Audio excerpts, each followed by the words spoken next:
ele escreve no capítulo 15 sobre as coisas perdidas e achadas. Ele começa o capítulo 15 falando sobre os publicanos e os pecadores. E Jesus, ele se assenta na mesa desses homens, e os fariseus, os escribas, que sempre estavam por perto, procurando acusar Jesus de qualquer situação, de qualquer erro. Mas só que Jesus agora ele está sentado na mesa dos publicanos e pecadores. Quem eram os publicanos? Eram os cobradores de impostos daquela época. Eram homens judeus, israelitas, e que trabalhavam para o Império Romano daquela época. Eram homens contratados para cobrar os impostos dos seus próprios conterrâneos, ou seja, dos seus próprios irmãos. Mas também na mesa estavam os pecadores também. E quem eram os pecadores? Eram os homens marginalizados daquela época. Eram homens que muitas das vezes não tinham oportunidade e procuravam fazer tudo aquilo que era de errado. Só que agora Jesus está nessa mesa sentado e está comendo com eles, mas também tem uma turma questionando por que Jesus. Quem eram os escribas e quem eram os fariseus? Conhecedores da lei, conhecedores da Bíblia, conhecedores da Torá daquela época, homens que estudaram, mas não faziam o seu papel, o que era de direito deles de fazer, ou seja, pregar, anunciar. Mas eles estavam ali para condenar Jesus, porque Jesus estava sentado naquela mesa. Isso não vai longe, não vai diferente. Muitas das vezes nós vamos para a igreja machucado, quebrado, abatido, angustiado, entristecido, mas muitas das vezes somos questionados sim, por palavras. Por quê? Porque muitas das vezes não temos oportunidade lá fora, e muitas das vezes queremos estar próximo de Jesus e somos questionados por causa disso. Muitas das vezes porque saímos de uma vida louca, uma vida totalmente extrovertida, aquilo que muitas das vezes nos leva ao cansaço, à fadiga. E muitas das vezes preciso tomar uma cerveja, tomar uma dose de cachaça, cheirar um pó, fumar uma maconha, para muitas das vezes ter uma alegria momentânea lá fora. Mas quando nós vimos para a presença do Senhor, o Espírito Santo nos encarrega de fazer tudo aquilo que nos dá paz interior. Então essas pessoas que Jesus estava sentado na mesa, eram homens que precisavam de uma palavra, eram homens que precisavam de um abraço, eram homens que precisavam de um aconselho, eram homens que precisavam de um afeto mais perto. Por quê? Porque aqueles que estudaram, aqueles que tinham conhecimento que era para fazer isso, condenavam. Agora Jesus senta nessa mesa para pregar para eles. Jesus senta nessa mesa para dar um conselho para eles. Mas tinha uma turma que condenava. Isso aqui não vai longe, nós vamos passar por isso sim. E nós vamos ter que passar por situações, e muitas das vezes complicadas aí fora. Talvez você vai pregar, você vai entrar numa boca de fogo, você vai anunciar o Evangelho. Muitos vão acreditar, mas poucos vão querer aceitar a Jesus. Eu tinha essa dúvida no meu coração. Eu dizia, eu vou sair do tráfico, eu vou sair dessa vida. Quem vai sustentar a minha família? Eu tinha essa dúvida. O pastor dizia, varão, Deus não vai deixar os teus filhos passar fome. Eu digo, te acalma, um dia eu entro, um dia eu vou. Ou seja, e quando eu vim para Jesus, muitos daqueles que se diziam andar comigo e que se diziam ser amigos lá fora, me condenaram. Agora tu vai andar com esse livro preto debaixo do braço? Outros diziam, não vem falar de Jesus para mim porque eu já sei. O meu pai era crente, a minha mãe era crente, eles oram por mim, eu não aceito. Eu era um que dizia para o meu discipulador, para o pastor Leilson, e dizia para ele assim, meu irmão, bebia no teu bar. Tu andava comigo, nós fazíamos coisas erradas. Agora tu vem pregar para mim? Eu não aceito. São coisas na nossa vida que muitas das vezes nós vamos ter de passar. Agora Jesus, ele senta nessa mesa. e alguém está condenando Jesus porque Jesus está naquela mesa. Mas só que Jesus, quando vê aquela situação, Jesus começa a pregar também para os fariseus. Jesus começa a falar da ovelha perdida. Ele fala que eram 100 ovelhas e uma se perdeu no caminho. A Bíblia diz que aquele homem, ou seja, o pastor de ovelha, ele deixou aquelas 99 ovelhas no deserto. A Bíblia diz que no deserto. Mas ele não deixou no deserto de qualquer jeito, porque no deserto tinha os besta-fera, tinha os lobos, tinha os leões. Então ele pega aquelas 99, ele coloca e faz um cerco e atira fogo do lado para proteger aquelas ovelhas. E ele vai em busca daquela ovelha que se perdeu. A Bíblia diz que quando ele acha aquela ovelha, ele pega o seu cajado de pastor, ele coloca no pescoço daquela ovelha, ele traz ela, ele pega pelas suas 4 patinhas, mas ele coloca ela sobre o seu pescoço, sobre o seu ombro. Por que isso? Para que ela viesse sentir o cheiro e ouvir a voz do seu pastor. Mas como pastor? Que esse homem fez isso? Olha, vem comigo aqui. Quando nós éramos pequenos, nosso pai fazia o quê?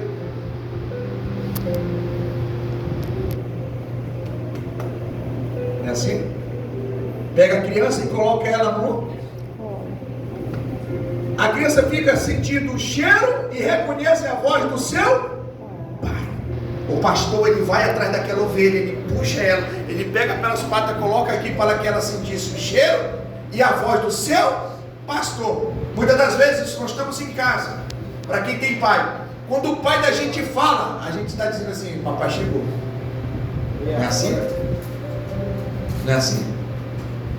Muitas das vezes você conversa com o seu irmão, você vai dizendo assim: papai está com raiva hoje, papai está bravejando. A gente conhece. Por quê? Porque nós somos filhos. E a gente, quando é filho, a gente sempre vai lembrar da porta da casa do pai. Ah, não, tu não está aqui não. Se você estivesse aqui, você poderia abrir sua boca e você poderia glorificar o nome daquele que reina e aquele que vive, por favor. Você pode bater palma para Jesus?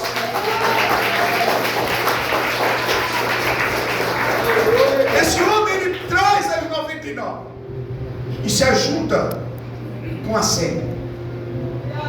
A Bíblia vai dizer também que era uma mulher e ela tinha 10 dracmas e ela perde uma das dracmas. A Bíblia diz que ela pega uma candeia, acende, vai à casa até encontrar a dracma perdida. O que era isso? A dracma era um dote. E esse dote era dado para a família que se reunia entre a mãe da noiva, o pai do noivo e a família de ambas as partes. Eles se conversavam e aquele casal, eles eram dados em noivado desde pequeno, ou seja, de uma certa idade. Então cada ano ele vinha e dava uma dracma. E a mulher, ela tinha que guardar, ou seja, a noiva, ela tinha que guardar aquela dracma. Como? Para quando chegasse no dia do seu casamento, ela tinha que apresentar as 10 dracmas. Se ela tivesse perdido uma dracma e chegasse só com 9 no dia do casamento, o casamento não era válido, porque ela não valorizou aqueles anos todinho a dracma que era dada todo ano. Mas só que a Bíblia está dizendo que essa mulher, quando ela perde a 10ª dracma, que significava a 10ª parte, ela pega uma candeia, ela acende aquela candeia, ela varre a casa até encontrar a dracma perdida. Olha para essa pessoa que está no seu lado e diga assim: a 10ª dracma é você. Glória a Deus. Glória a Deus. Aleluia. Ele pegou. Aqui pegou. Olhe para essa pessoa e diga para mim assim: a 10ª dracma era você. Glória a Deus. Glória a Deus.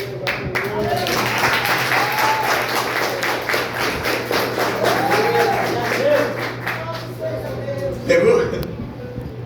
Ela pega uma candeia, ou seja, ela pega uma luz, ela acende ela varre a casa. Quando varre a casa é para tirar o quê? A sujeira, não é isso? Ela vai à casa e quando ela acha a dracma perdida, ela corre com as suas vizinhas e suas amigas e fazem uma festa porque ela achou a dracma perdida. Olha para essa pessoa que está na sala e diga assim: na tua casa, no meio da tua família, vai ter casamento. Aleluia.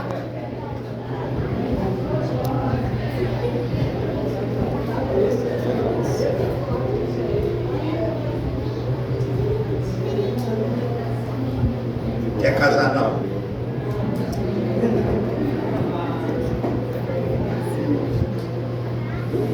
Não quer receber as bênçãos do céu não? E o casamento, ele fez uma brecha enorme no reino espiritual para poder descer as bênçãos. Aleluia. E quando fala de casamento, fala de quê? Fala de festa. Então diga para essa pessoa que está sendo, diga assim: vai ter festa na tua casa. Festa na tua casa. Porque Jesus te achou lá dentro. Te achou. Vai ter festa sim, sabe por quê? Porque tu estava perdido e Jesus te achou e te trouxe para dentro da casa do Pai. Você pode adorar Ele aqui?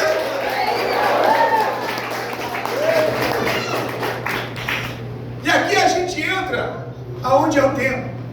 Jesus conta a terceira parábola. E Jesus, ele vem falando que certo homem tinha 2 filhos.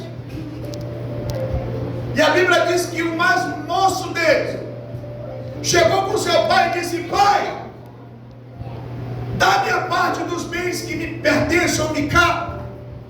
O fato interessante é que o pai não questionou.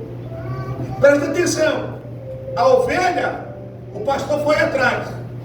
A dracma, a mulher acendeu a candeia, varreu a casa e achou. Mas o filho pródigo, ele chegou com seu pai e disse: pai, me dá minha parte. Agora vem cá comigo. Que parte? Se o pai estava vivo,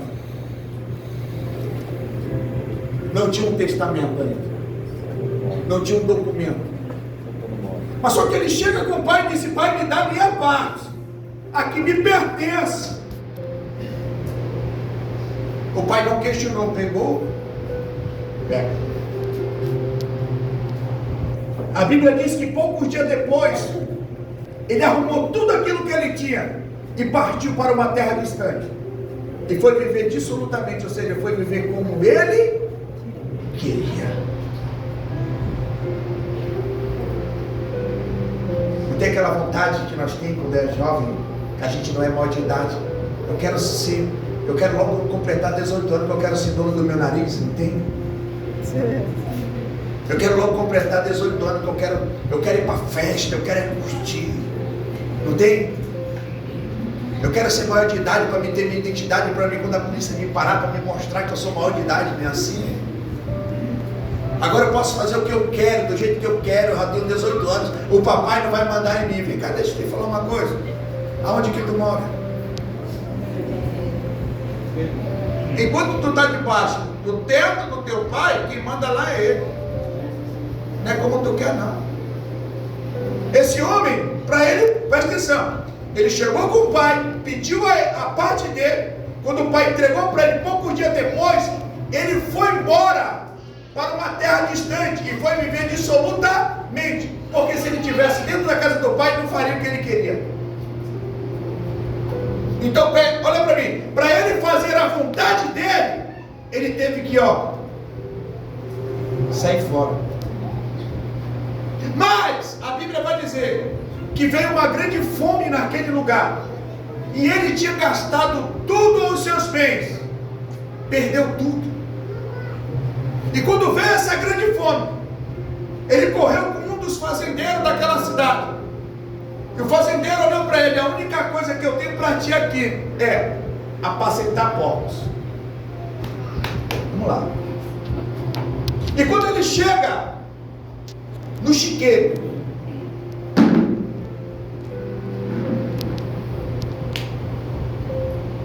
Versículo 17, a Bíblia diz que ele cai em si. E quando ele cai em si, ele lembra. Sabe o que isso significa? Que a gente só vai lembrar da casa do Pai quando a geladeira está seca. A gente só vai lembrar da casa do Pai quando nós estamos na peia lá fora. A gente só vai lembrar dos conselhos do Pai quando nós estamos no perigo lá fora. A gente só vai lembrar do conselho do Pai quando todos aqueles que diziam ser amigos se afastarem de ti e te deixarem pior. Aí sim, a Bíblia diz que quando ele chega no chiqueiro, ele cai em si e ele lembra: na casa de meu pai, os trabalhadores de meu pai comem na mesa, e eu aqui querendo comer as alfarrobas do porcos, ou seja, querendo comer a comida dos porcos. Ou seja, o que a gente entende com isso aqui? Que quando ele lembra da casa do pai, ele está na pior. Ele está onde? No chiqueiro. Ele está olhando para os porcos e está com vontade de comer a comida dos porcos, porque a fome dói. E quando ele quer comer a comida dos porcos, ele lembra: na casa de meu pai, os trabalhadores de meu pai comem na mesa. Quer ser de maior? Acorda 10 horas, quando acorda tem um café, tem um leitinho, não é isso? Tem aquele 2 pãozinhos, que sempre é assim, né? 2 pão na mesa. Quando não tem aquele queijinho, tem aquele presunto. E ainda questiona: não tem ovo não, mamãe? É assim? Eu vou deixar tudo hoje. Mamãe, o café está amargo, não tem açúcar não. Papai, eu só nem comprei um leite hoje, não tem nem leite, só tem café preto. Não é assim? Olha para mim. Aproveita esse teu momento, porque o melhor momento para você se viver é a tua juventude. A Bíblia diz que o jovem ele é a força da igreja. Por que o diabo está destruindo o jovem fora? Porque ele sabe, se ele conseguir destruir o jovem, a igreja vai perdendo as forças. E aqui a gente entende que quando esse jovem ele cai em si e que ele lembra da casa do pai, houve uma mudança dentro dele. Por quê, pastor? Porque muitas pessoas sofrem grandes barras na vida e não conseguem se levantar. Ou seja, são chamados de derrotados. Esse homem, quando ele perde tudo e que ele se toca, que ele vai ter que ralar para ele ter o que botar na sua própria mesa, e quando ele chega no chiqueiro, é que ele vai se bater. Talvez Deus te trouxe aqui para dizer para você: estuda, aproveita. Você está dentro da casa do Pai, e dentro da casa do Pai tem alimento para você. O mundo aí fora vai te oferecer aquilo que vai ser o teu fracasso no teu futuro. O que? A droga, a prostituição, o vício, o alcoolismo. Mas dentro da casa do Pai tem a presença. Que presença? É a presença de Deus, a presença do Espírito Santo, o poder de Deus, a glória de Deus. E aonde tu vai, tem um anjo te guardando. Olha para essa pessoa que está do seu lado e diga assim: chegou o momento de você se levantar. Por que, pastor, que chegou o momento de eu me levantar? Porque chegou o momento de tu olhar para cima e dizer: Deus, eu estou aqui, eis-me aqui. E quando eu olho para cima, eu me lembro do Salmo 121, elevo meus olhos para o monte, de onde me virá o socorro. Não lembro de Jesus só no momento da derrota, mas lembro de Jesus no momento da tua vitória, no momento do teu bom momento, no momento agora do tempo de alegria. Não lembro de Jesus só no momento de fracasso, no momento de derrota, no momento de tristeza. Mas quando Jesus te arrancar desse momento e te colocar no momento de glória, chama Ele para sentar na tua mesa também.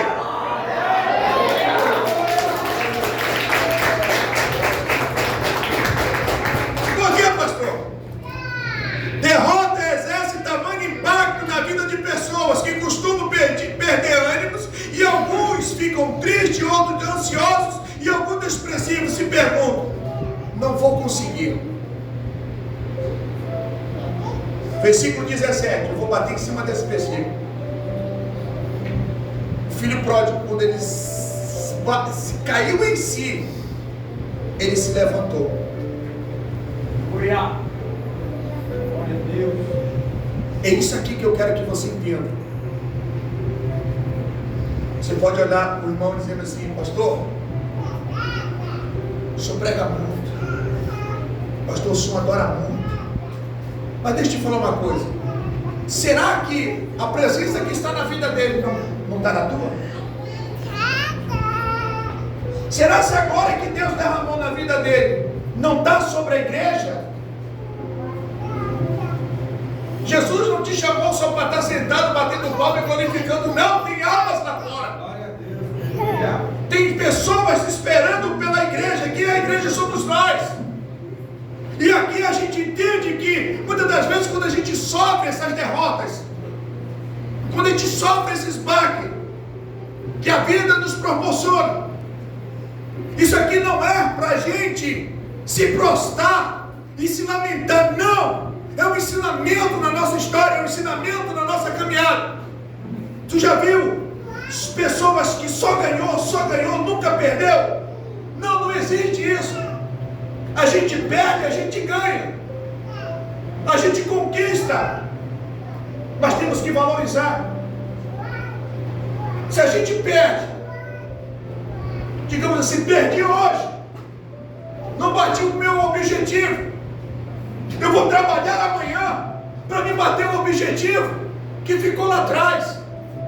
Eu tenho metas, você tem metas, e essas metas na nossa vida, elas têm que ser alcançadas. Não consegui, mas amanhã você vai conseguir. Glória a Deus. Não tem mais força, mas a presença e a glória do Eterno, ela vai te dar força para você conquistar. Você não é um qualquer, não. Você tem a presença, você tem a glória, você tem algo, você tem uma unção sobre a sua vida. E essa unção, a Bíblia diz que a unção, ela despedaça o jugo, ou seja, a unção, ela quebra a maldição. A unção, ela te levanta. É isso que eu quero que você entenda, que o maior de todos os tempos está na casa, dizendo para você: eu estou contigo, eu não abro mão de você, você é meu filho, eu vou te buscar onde ninguém poderia te buscar. Te trouxe para cá, te dei a minha presença, te dei o meu poder, te dei a minha glória. Mas Jesus está dizendo: chegou o momento de você se levantar, porque tem vidas, tem almas te esperando. Jesus escolheu você com propósito, que propósito? De se levantar e ganhar, conquistar. Você tem que ter meta, você tem que ter propósito para chegar no objetivo de Deus. Você é a pessoa que Deus escolheu nesse lugar para fazer diferença. Olha para essa pessoa que está do seu lado e vê se ela tem cara de vencedor. Ah, não, tu não entendeu não. Olha para essa pessoa que está do seu lado e vê se essa pessoa tem cara de vencedor. E se ela tiver cara de vencedor, ela vai abrir a boca e vai ter glória nesse lugar. E cadê os vencedores? Está na casa? Se está na casa, pelo amor de Deus, faz barulho pro diabo entender que aqui é uma igreja que vai conquistar esse bairro.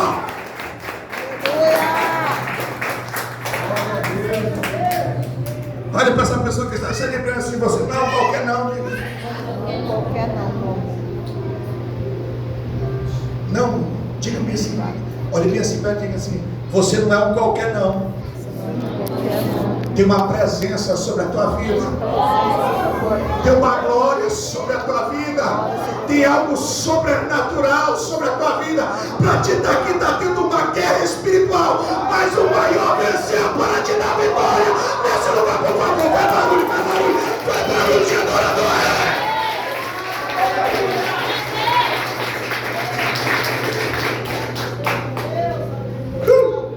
Glória. Vamos lá. Recomeçar é uma experiência contínua na vida cristã. Cada dia somos desafiados a permanecer na fé. Isso aqui é importante.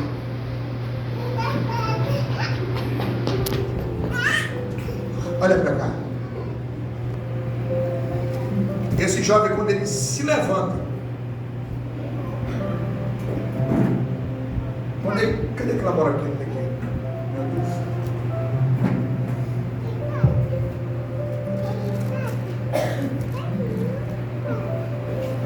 Quando ele saiu da casa do pai, um exemplo,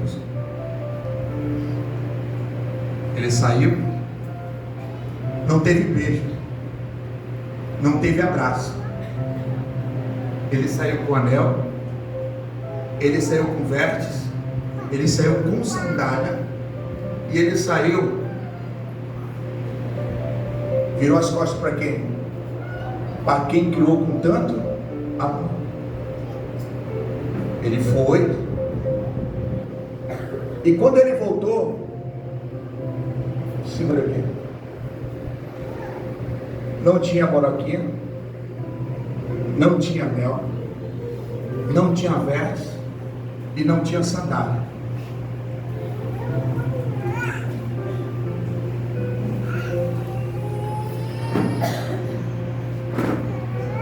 Isso aí significa a vida prazerosa aí fora. Quem já bebeu? Quem já amanheceu? A gente saía de casa todo bonitinho, não é não? Hoje eu vou beijar todos, hoje eu vou agarrar todos nessa. Aí quando eu voltava de manhã, muitas vezes voltava descalço, sem camisa, sujo, liso e fedendo. Bonitinho fazer isso.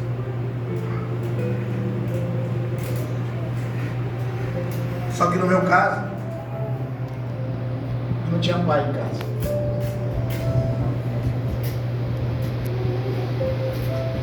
Eu saí da casa do meu pai com 13 anos. Fui viver dissolutamente. Dormi várias vezes, por muito pouco de tempo, nas calçadas, em cima de papelão. Muitas das vezes tinha que roubar para comer.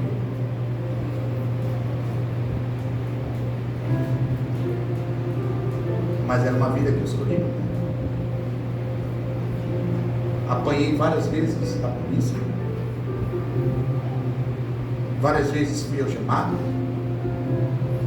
Várias vezes jogado naquele golzinho da Polícia Civil. Várias vezes fui parar no 10º DP e outras vezes no 8º DP na compensa. Sabe o que significa isso? Viver dissolutamente. E quando eu voltava de lá, fazia aquela festa. Tô solto. Outro dizia assim: nem a polícia te quer mais.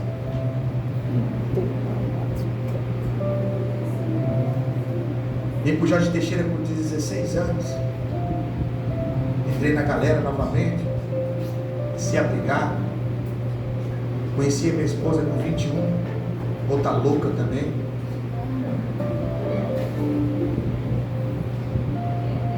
A minha esposa, ela ia de madrugada ali para Panaí, pegava um barquinho, ia no meio do rio, pegava a droga, trazia.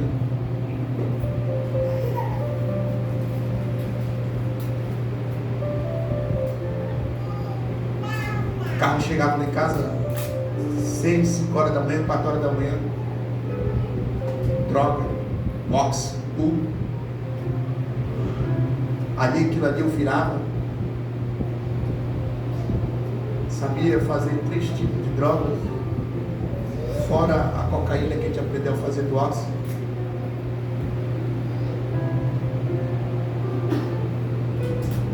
Vivia dissolutamente.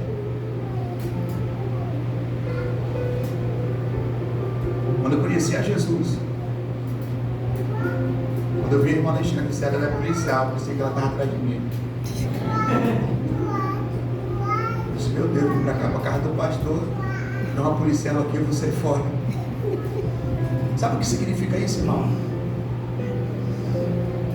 Você vai aí fora, tá cheio de jovens, cheio de promessa aí fora. Só que o diabo tapou a visão.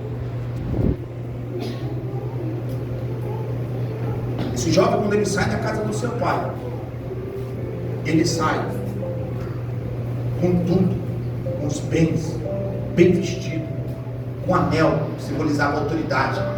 E naquela época só quem usava anel era quem era comerciante.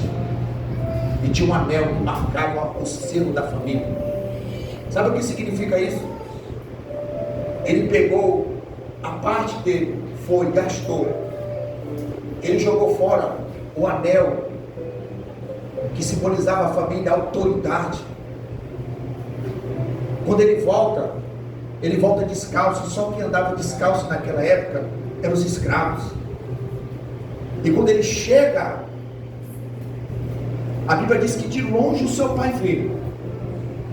O interessante é que o seu pai conheceu ele vindo de longe, mesmo mendigo como ele vinha, sujo como ele vinha, imundo como ele vinha. O seu pai correu, abraçou-o e o beijou. Quando ele disse, pai, pequei contra o céu, já não sou digno de ser chamado teu filho. O pai não se preocupou com isso. O pai disse para o servo, trazer depressa uma veste para ele, colocai anel no dedo e colocai sandália nos seus pés. Sabe o que significa isso? Era Deus usando o pai do filho pródigo para devolver para ele a dignidade, devolver para ele a autoridade que ele tinha perdido, colocando sandália nos seus pés, devolvendo para ele, sabe o que? Ser chamado de filho. É isso que Jesus está querendo dizer para nós essa noite aqui nesse lugar. Você não é um qualquer, você tem um pai, você tem um dono. E esse pai, e esse dono, te deu um selo, te deu uma marca. E esse pai, e esse dono, ele tem ciúme de você. Ai daquele que tocar nos meus pequeninos. O que Jesus está querendo dizer? Que quando nós temos um dono, nós temos um pai, nós temos um selo, nós temos uma marca, a autoridade maior é do céu para a tua história. O inimigo pode até tentar, mas não vai conseguir, porque quando nós somos marcados pela presença do Espírito Santo, o inimigo ele tem que bater em retirada.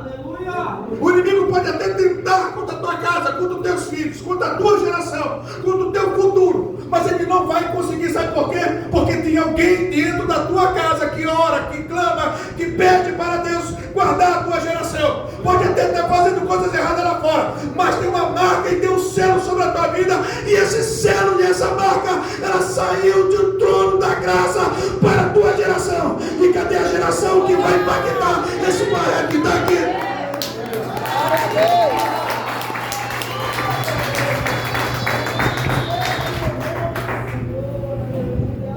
O interessante é que o pai, ele devolve a dignidade para ele, e ele diz para o servo, corre lá, pega o novilho, mata, prepara ele, porque esse meu filho estava perdido e foi achado.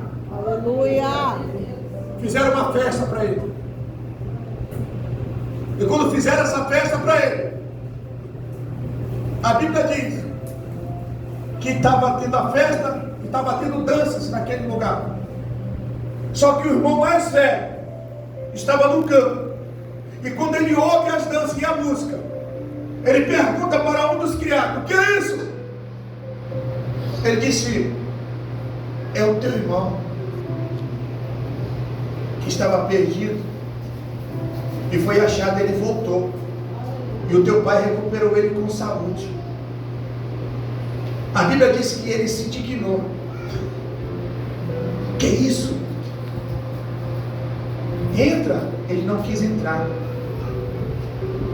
O pai sai da casa e vai lá com o filho e diz, o teu irmão estava perdido e foi achado. era necessário nos alegrarmos, era necessário nos fazer uma festa para ele. Mas só que o filho mais velho disse para o pai: pai, esse teu filho já não chamou de irmão, esse teu filho pegou todos os teus bens, gastou com as meretrizes lá fora, e ele volta para casa e o senhor faz uma festa para ele? Eu estou tanto tempo com o Senhor aqui nesse lugar, e nunca o Senhor me deu um cabrito sequer para me matar e me alegrar com os meus amigos.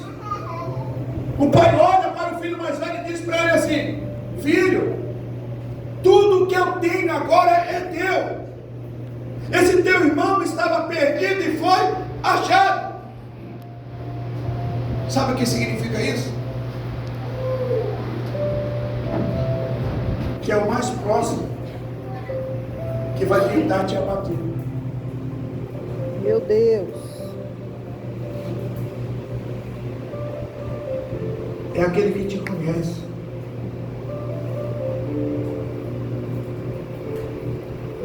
Pode ser aquele que muitas das vezes até segura na tua mão. Pode ser aquele que muitas das vezes te abraça. Lembra de Jesus, no capítulo 5, quando ele chega na casa de Jairo? Havia mulheres chorando. Jesus disse: por que o alvoroço, por que chorais? A criança não está morta, mas dorme. A Bíblia diz que riram de Jesus. Jesus tirou todo mundo da casa. Se Jesus é o convidado principal da tua casa, nem todos o que tu pensa vai estar dentro da tua casa, porque Jesus vai mandar fazer um livro. Aleluia. O filho pródigo, o irmão do filho pródigo, ele disse: eu estou há tanto tempo contigo e tu nunca me deste um cabrito sequer. O mesmo pai dizendo para ele: tudo o que é meu é teu. Mas ele estava dizendo: esse teu filho perdeu tudo com as meretrizes. Mesmo o pai dizendo: tudo é teu, mas ele não aceitava o irmão que tinha se perdido. Ele não aceitava o irmão que tinha voltado. Sabe o que significa isso? Significa ganância. Fique de pé.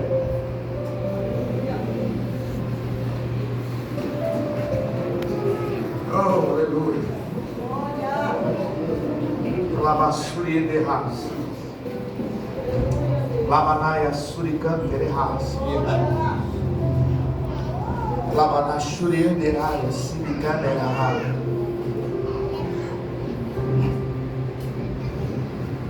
Tempo de recomeçar significa que muitas das vezes nós vamos ter uma luta interior dobrada, porque muitas das vezes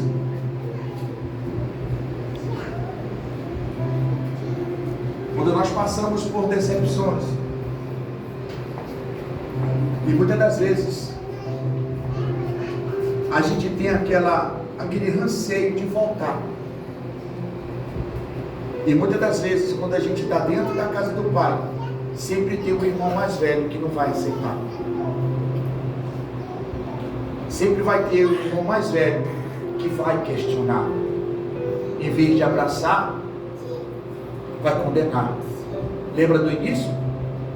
No versículo 1, Jesus estava sentado na mesa dos publicanos e pecadores. Lembra? Tinha os mais velhos, que eram os estudiosos. Eles não aceitavam Jesus pregando. Eles não aceitavam Jesus na mesa dos publicanos e nem dos pecadores. A mesma coisa. O filho pródigo, quando ele volta para a casa do pai, o mais velho disse assim: esse teu filho já não chamou de irmão. E muitas das vezes, por causa disso, nós vamos ter que passar por essa situação. O mundo lá fora, tu pode até tentar voltar, mas o mundo não te aceita mais, porque uma vez que sentiu a presença e entrou na casa do pai, vai sentir falta. Aleluia. O filho pródigo, ele caminhou com suas próprias pernas, saindo da casa do pai, e com suas próprias pernas ele teve que voltar para a casa do pai. Glória a Deus. Hoje Aleluia. Jesus te trouxe aqui para dizer para você que você é filho. O filho, ele tem direito à herança. Dá para colocar a terra seca para mim? Senhor, minha oração. O filho pródigo, ele mesmo fazendo tudo errado na vida, tudo que ele fez de errado, mas quando ele voltou para a casa do pai, o pai aceitou ele, o pai abraçou ele, o pai fez uma festa para ele, o pai deu anel para ele, o pai deu os verdes para ele, o pai deu sandália para ele. E Jesus está dizendo para nós essa noite que Ele te trouxe aqui para renovar, pastor, para renovar a promessa, para renovar o chamado, para restaurar, que muitas das vezes está um sorriso por fora, mas por dentro está dolorido, por dentro está machucado, por dentro está entristecido. Mas o fato que alegra o coração de Deus Pai é que tu está dentro da casa dele, pedindo força para voltar, pedindo força para caminhar, pedindo força para pregar, pedindo força e pedindo restauração para dar encaminhamento ao teu chamado e à promessa que Deus fez sobre a tua história. Jesus te trouxe aqui para dizer para você: mesmo que o mundo te rejeitou lá fora, eu sou um Deus que abraça aquele que o mundo rejeita. Eu sou um Deus que abraça aquilo que o mundo não quer. Eu sou um Deus que abraça quando o homem diz: vou matar, vou executar. Jesus está dizendo: não, nele tu não vai tocar. Ele tem promessa, e quando ele tem promessa, porque ele é filho, e filho tem direito à herança, e você tem direito a essa herança que é do céu para a tua história. Você tem direito